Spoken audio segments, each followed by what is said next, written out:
If your teen has been struggling with functional neurological disorder or FND, you might have said this sentence at least one time. It's up to you. Or we'll do this when you're ready. And I want you to hear me clearly as a parent. This sounds kind. This sounds respectful. This sounds like you're giving your teen control, and which is exactly what I teach. But in FND recovery, that one sentence can quietly keep your family stuck. So in this video, I'm going to show you, number one, what is actually happening when parents hand over the final decision. Number two, why it backfires, especially with treatment and school and all the other things related to FND recovery. Number three, more importantly, what you say instead, so you as a parent can lead with confidence without becoming harsh. So let's dive in. Hi, my name is Dr. Lee. I'm a pediatric health psychologist and the founder of Teen FND Academy. I've been helping a lot of teens with FND and their parents get their lives back by teaching them the skills to be resilient against FND so that it doesn't get in the way of living their life to full potential. I specifically work with teens who are struggling with FND. That means inevitably their parents are also required to be part of my program, which means I oftentimes work a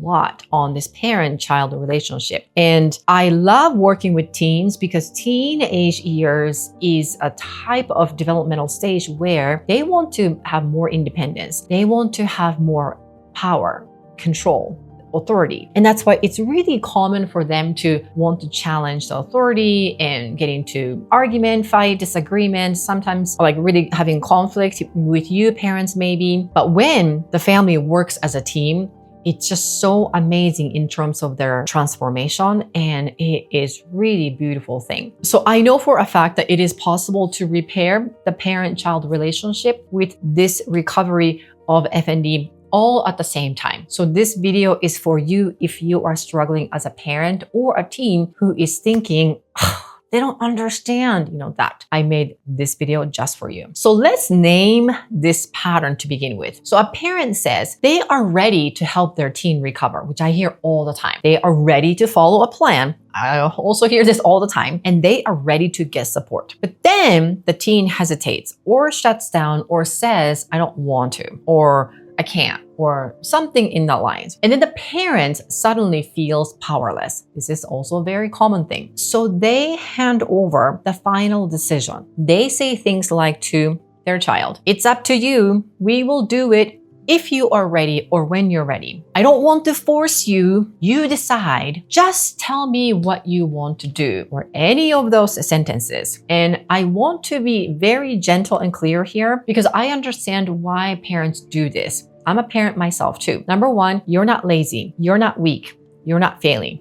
Okay? Instead, you're tired, you're scared, and you're trying to keep the peace and then trying to find the best solution. And here's the problem. Your teen is not in a position to be the decision maker right now for many, many reasons. Not because they are bad, it's quite the opposite. And not because they are immature either, but because their nervous system with FND is way overwhelmed. So here is what's really going on under the surface. Remember, because FND is a miscommunication between the brain and the body, so already their brain and the body are on high alert. So parents delegating the final decision because they're thinking, if I push, my teen will shut down. Maybe it has happened before. Or if I insist, they'll get worse. Or if I lead, I will cause a meltdown. Or if I make the call, I am being controlling, but it has to be them, right? And there is also something deeper. Many parents have been living in crisis for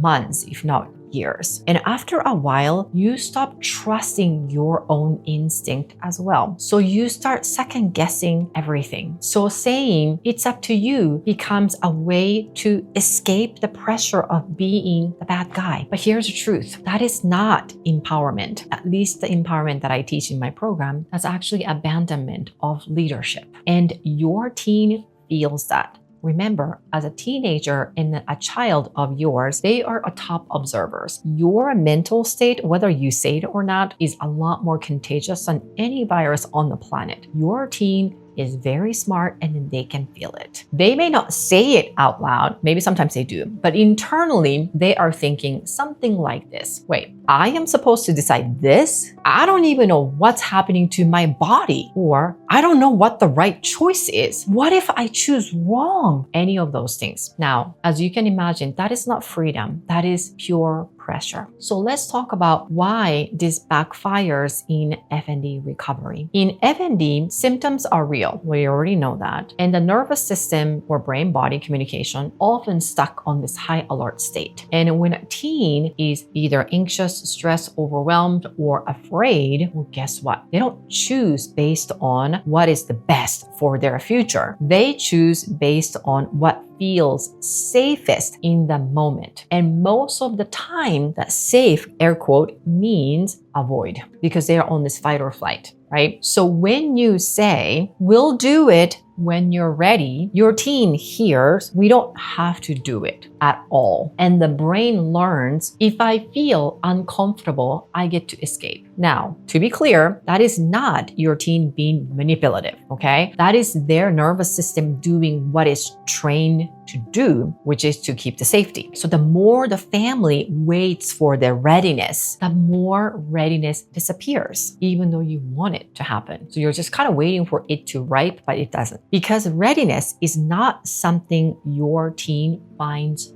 first. Readiness is something your teen builds through action, whether they like it or not. If you want to see how my full program of Teen FND Academy works and how it's helping families resolve FND for real, then watch the video linked in the description box below. So I want to be very specific because this is one of the biggest places I see this, either in my program, all of the other. It's a treatment plan decision, or whether the parents or the families are thinking about joining my program, right? Or any other treatment. So the parents tell me, Dr. Lee, we want to join your program. We think this is great. We are ready. But then they say, we are going to let our teen decide, something like that, because we know our teen needs to be involved and our teen needs to have a buy-in. All of that. Logical, makes sense. And then they're going to tell the teen, even during the call when I'm working with them, it's totally up to you. We will do it if you want to, or we will do it only if you want to. Now, here's a problem. Your teen, again, is not making the decision from a calm, informed place. Imagine that. Let it sink in. They are making the decision from fear. Fear of change. Fear of disappointment, both in them and in you. Fear of trying and failing. Fear of being pushed. And fear of being seen. And when you ask a teen who is struggling, do you want to do the hard thing that will help you recover? Most teens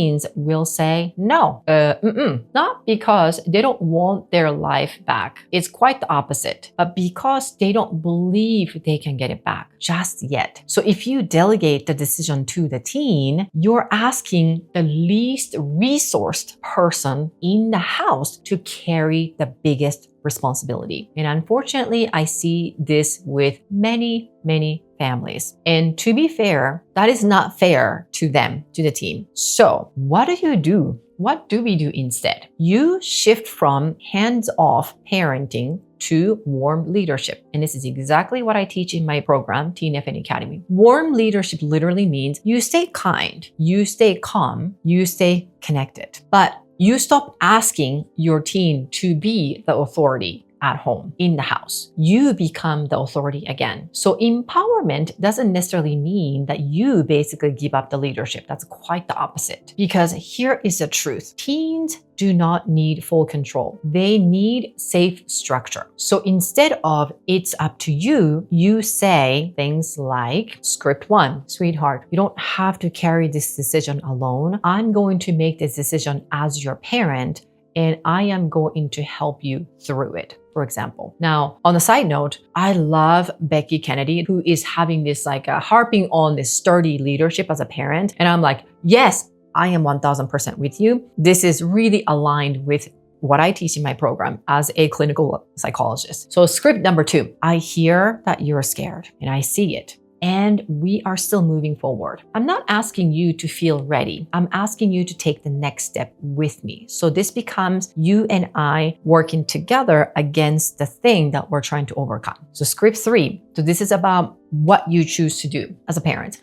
I'm choosing this because our family needs a clear plan. I'm not doing this to you. I am doing this for you. And if your teen says something like, I don't want to, or rolling their eyes and whatever, then you can say, I get it. I understand. You don't have to want it just yet, but you do have to participate because I am responsible for your health and your future as a parent. Now, this is gentle and this is firm. Now, some parents are asking something like, okay, Dr. Lee, but what if my teen refuses, like straight up? Here's what I want you to remember. You are not forcing your teen to be perfect. You are not forcing your teen to feel good in that moment. You are not forcing symptoms to disappear. So none of these things are going along with what you would say as a sturdy leader, right? As Becky Kennedy would say. And so if you say something like, yes, I am choosing this path or that clear plan or this program or whatever, your child is not going to be saying something like, oh my gosh, mom, you are the best leader in the world. You know what I mean? No, they're not going to say that. And that's not what you're looking for either, because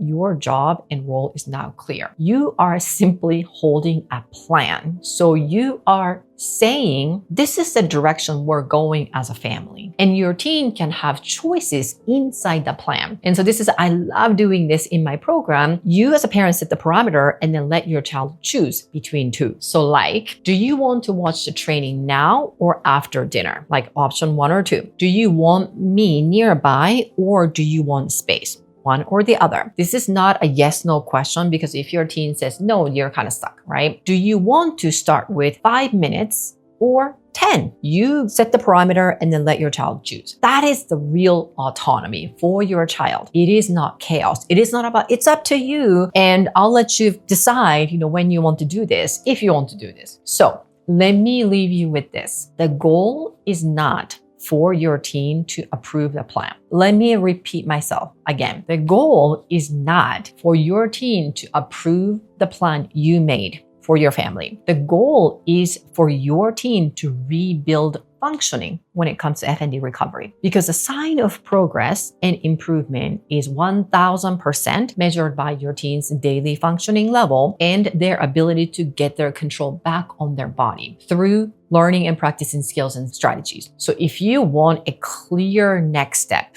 because you cannot do it DIY, I made a free guide for you. Go download it below. And then watch the next video in this series, because in the next one, we're going to talk about what happens when parents accidentally overhelp or over accommodate and lose boundaries in a different way.